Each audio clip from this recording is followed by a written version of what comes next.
Plus de 70 000 réfugiés ont déjà été accueillis en Russie selon les autorités. Ils transitent par cette ville de Taganrog où je me trouve à 70 km de la frontière entre la Russie et ses républiques séparatistes de Donetsk et de Lugansk. Certains ont fui la reprise des combats sur la ligne de front. Tous ont en commun le fait de blâmer l'Ukraine pour cette reprise des violences et ils redoutent une attaque du gouvernement ukrainien. Ils voient la Russie et Vladimir Poutine comme leur seul moyen de salut. Écoutez.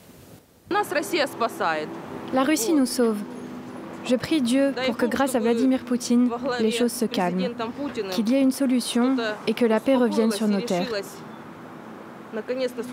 Il est notre seul espoir. Jamais la Russie n'a attaqué personne. À travers toute l'histoire, elle n'a fait qu'aider tout le monde. Enfoiré, vous ne savez pas quoi faire pour ternir l'image de la Russie.